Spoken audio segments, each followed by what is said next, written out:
Magandang araw sa lahat ng mga nakikinig dito. Itago na lang po ninyo ako sa pangalang Noel. 35 taong gulang na rin ngayon at taga Maynila. Ito pong kwentong ibabahagi ko sa inyo ay kwento ng pinsan ko na itago na lang din po natin sa pangalang Lucas at kung paano nga po siya muntikan na maging isang aswang. Bata pa lang po kami nito ay malapit na kami sa isa't isa. Palibas ay magkasing edaran lang din po kami at pareho rin po kami ng mga hilig. Only son lang po ni Tito Neri at Tita Bona itong si Lucas. Kaya naman lahat ng kanyang gusto ay binibigay sa kanya ng mga OFW po nitong mga magulang. At yung Lola Ansing naman po namin yung kanyang guardian. Mula sa mga PS1, Game Boy, PSP, hanggang sa mga gaming computer ay meron po siya. Kaya naman inggit na inggit po kami noon nila kuya sa kanya. Apat po kasi kaming magkakapatid na nagsasalo sa isang gaming console at kinakailangan pang magpalit-palitan bago nga makalaro. Hindi gaya nitong si Lucas na ikaw na yung bahalang mamili ng iyong paglalaroan at anli pa po yung oras ng paglalaro. Kumbaga ikaw na lang yung magsasawa. Isa na po yata yon sa pinakamasayang alaala ng aming pagkabata. Taong 2010 ay biglaang napauwi dito sa Pilipinas yung mga magulang ni Lucas dahilan sa biglaang pagkamatay nga ng lolo niya sa probinsya ng Romblon. Sa pagkakatanda ko po noon ay pareho po kaming nasa kolehiyo nang umuwi nga sila pa Romblon. Sinasama pa nga ako ng mga loko pero hindi ako pinayagan ng nobya ko noon dahil baka makakilala daw ako ng ibang babae doon. Napakapraning kasi ng nobya ko noon eh. Eksakto namang bakasyon noon. Kaya wala namang kaso kung magtatagal nga sila sa Romblon. Total matagal-tagal na rin daw yung huling uwi nila doon. Sa totoo lang po ay hindi ko alam kung saan nga ba sa Romblon yung pinuntahan nilang lugar. Wala rin naman kasing nabanggit sa akin si Lucas o yung Lola Ansing tungkol dito. Nung naroon na po sila sa Romblon ay nagkakausap pa naman kami ni Lucas noon sa cellphone. Marami siyang naikwento sa akin lalo na nga yung itsura ng lugar nila sa Romblon. Hindi daw ito sanay doon lalo na nga sa mga salita ng mga lokal. Naikwento rin niya sa akin noon na malayo at liblib yung lugar nila doon. Kaya naman bibihira lang daw silang may makitang dayo sa lugar. Nung bagong dating nga lang daw sila ay halos kaibiganin siya ng lahat ng kanyang mga pinsan. At ayaw din daw siyang tantanan ng mga ito. Saan man siya magpunta. Kaya ilang na ilang daw siya. Pinagtatawanan ko na lang po ito noon sa kanyang mga reklamo. At sinabihan na masasanay rin siya kapag nagtagal. Makalipas nga yung ilang pang mga linggo ay hindi na ako nakatanggap ng mensahe o tawag mula sa kanya. Nung una ay nagtataka nga ako kung bakit ganon. Pero nung maisip kong baka nakapag-adjust na rin ito sa lugar, ay hinayaan ko na rin siya at naging masaya na lang ako para sa kanya. Mabilis pong lumipas yung mga araw noon at hindi ko nga namalayang babalik na pala sila Lucas ng Maynila. Excited na akong makita ito noon dahil marami siyang namiss na gala namin at utang na mga kwento. Nagluto sila nanay noon ng masasarap na mga putahe dahil sa bahay nga sila didiretso. Kaya naman buong araw akong nanatili sa bahay noon upang hintayin yung pagdating nila. Pagbaba ng kotse nila ay parang pinagbagsakan ako ng langit at lupa dahil sa nakita kong sitwasyon nito. Payat na po kasi yung kanyang pangangatawan na parang butot balat na po ito. Hindi ko man alam yung nangyari sa pinsan ko. Ay kusang tumulo noon yung luha namin at sabay-sabay namin siyang inakay nila kuya. Papasok ng bahay. Bona, ano bang nangyari at bakit nagkaganito yung anak mo? Hindi mo pa sa amin pinaalam. Seryosong saad pa ni tatay noon. Oo nga kuya, pasensya na, mahabang kwento eh. Saad naman ni Tita Bona sa amin noon. Nung nasa loob na nga kami ng bahay, ay sinusubukan naming kausapin si Lucas noon. Pero patangu-tangu lang po siyang sumasagot sa bawat tanong namin. Ayon kay Tita, muntik na raw makuha ng aswang itong si Lucas. Matapos mahawaan sa pamamagitan daw ng laway. Nakakatawa po kung pakinggan. Pero kung iisipin mo ay may mga ganun palang kwento. Kahit na nasa makabago o moderno na nga tayong panahon. Ayaw man sana naming paniwalaan yung kwento ng mga magulang nito ay pinatotohanan naman niya lahat ito sa pamamagitan ng maluhaluhang pagtango. Pagkatapos raw kasi ng libing, ay nakaugalian na raw nilang magkakamag-anak yung magkaroon ng kaunting salo-salo sa paniniwalang nasa mapayapang lugar na nga yung kanilang yumaong kaanak. Nagsalo-salo daw silang magkamag-anak noon sa likod ng bahay nila, kasama yung ilang malapit na kaibigan at kapitbahay na nakiramay at nakipaglibing. Dahil inaya raw si Tita Bona noon ng mga kaanak nila na makipagkwentuhan sa kanila tungkol sa pamumuhay nila sa abroad. At bilang umiinom din naman si Lucas ay sinama nga raw siya ni Tito at Tita dahil wala naman daw itong ginagawa kundi manood lang ng telebisyon habang kumakain. Umiinom naman po kasi talaga kami ni Lucas at pinapayagan naman po kami ng aming mga magulang. Basta't moderate lang at hindi yung tipong walwalan. Sa totoo po niyan ay mahinang uminom itong si Lucas at mas mabilis nga po siyang malasing kaysa sa akin kung tutuusin. Kumbaga lasing na siya ay nagpapainit pa lang ako, yung mga tipong ganon. Tuba daw na bagong kuha yung ininom nila.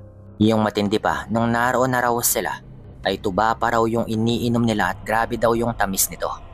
Kaya naman mapapasarap ka talaga habang tumatagay. Nagpatuloy daw sila sa pag-iinuman hanggang sa abutin nga sila ng gabi. Bandang 8:00 daw ng gabi, ay may dumating na isang kakilala yung pamangkin ni Tita Neri, yung isa ko pang tita. Payat daw na lalaki yon, base nga sa pagkakadescribe nila. Bilang pagrespeto sa kakilala ay pinalapit daw nila ito upang tagayan. Ayon pa kay Tita Bona na katabi ni Lucas ay napakunot daw yung noo niya nung makitang tila pasulyap-sulyap yung bagong dating kay Lucas. Yung titig daw na parang pinanlilisikan nga niya ito ng mata. Dahil sa iisa lang daw yung basong pinapaikot ay tatagay muna yung lalaking yon bago nga si Lucas. Naging okay naman daw yung gabing yon at wala namang kakaibang nangyari. Pero paglipas lamang daw ng mga 3 araw, ay napansin daw nila na para bang hindi na nga naglalabas ng bahay itong si Lucas at hindi na rin kumakain. May isang pagkakataon pang araw noon na nagsangag ng kaning bahaw itong si Tita at nilahukan pa raw niya yon ng maraming bawang para lalong bumango at sumarap. Laking gulat daw nila nang magwala daw itong si Lucas at nagrereklamo sa napakabahong amoy na umalingasaw. Sa puntong yon, ay nagtaka nga silang lahat kung bakit gano'n na lamang ay kumakain naman daw siya ng gano'n dati. Napaka-weirdo daw ng inasal nito nung araw na yon na kanilang ipinagtataka kung bakit. Nagsimula na rin daw na hindi na rin daw ito naliligo dahil upang magkaroon daw siya ng kakaibang amoy na hindi nila mawari sa sobrang baho. May isang pagkakataon pang araw na habang nagpapaantok si Tita ay lumabas raw itong si Lucas. Kitang-kita daw nito na tumalon nito sa mismong bintana ng kwarto niya. Sa pag-aalala daw nito na baka kung saan pumunta itong si Lucas, ay ginising raw niya yung kanyang asawa at sinundan nga yung pinsan ko. Hindi daw sila makapaniwala nung pinasok nga ni Lucas ang manukan ng kapatid ni Tita. Nang sundan daw nila sa loob si Lucas ay hindi sila makapaniwala sa kanilang nakita. Dahil may pangas-pangas na raw itong tandang sa bunganga. Habang niluluray-luray daw yung isa gamit yung kamay nito. Mabalasik daw yung itsura ni Lucas noon kaya't hindi na sinubukang umawat pa ng mga magulang nito. Sa sobrang takot na rin daw nila. Habang abala daw ito sa paglantak doon sa manok, ay palihim silang humingi ng tulong sa mga kamag-anakan. At gamit nga yung lambat ay hinuli daw nila si Lucas na para bang isang mabangis na hayop. Pumapalag pa raw ito at nagawang mahatak yung ilan sa kanila. 5 tao na raw yung pumipigil kay Lucas subalit hindi nila ito kaya. Kaya naman nagtulong-tulong raw sila upang hindi nga ito makatakas. Bandang 4:00 daw ng madaling araw ay unti-unting nahimasmasan si Lucas at nanghingi ng tulong sa kanila. Iyak raw ng iyak si Tito at Tita noon dahil sa nangyayari sa kanilang anak. Iminungkahi naman daw ng isang kaanak ni Tita. Nadalhin na nga raw yung kanyang anak sa isang albularyo upang magamot at baka daw may paraan pa upang maalis nga yung laway ng aswang na humawa dito o kung anumang pamamaraan yung ginawa sa kanya na kailangan na talagang maagapan. Nung nasa albularyo na nga raw sila, kinumpirma daw ito na nahawa nga ng laway ng isang aswang si Lucas at ipinadaan daw ito sa bunganga. Kaya mabilis raw na kumalat. Malakas naman yung kutob ni Tito at ibang kaanak nila na yung aswangang nanghawa kay Lucas ay yung lalaking payat na masama kung makatingin. May ipinainom daw na langis yung albularyo noon. Ilang minuto pagkatapos niyang inumin yon, ay sumuka daw ng napakaraming likido itong si Lucas at kakaiba raw yung kulay nun pati na rin yung amoy.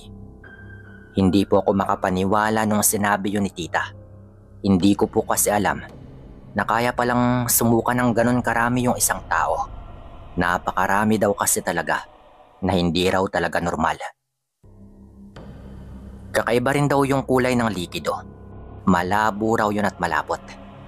Bago daw matapos yung pagsusuka nito, ay may tilang maliit daw na parang gumagalaw na iniluwa ito. Patay na raw ito pero kilabot na kilabot daw sila nung makita na mula yun sa bibig ng kanilang anak. Gumalaw lang daw ito ng ilang segundo tapos ay tumigil na parang namatay na. Ayon sa albularyo, mamamatay daw kasi yun dahil sa langis na ipinainom niya sa pinsan ko. Pero siniguro pa raw ng albularyo na malalim nga yung hukay na pinagpaunan niya sa bagay na yon upang hindi na nga matuntun pa ng hawa kay Lucas at para mas safe na rin kung sakali mang kung ano pa yung mangyari. Panigurado daw kasing hahanapin ng aswang yung patay na binhi na ibinaon nito. Kapag nakuha daw ng aswang yung bagay na yon, malaki daw yung tsansa na mabubuhay pa raw itong muli at itatanim pa niya kung kanino.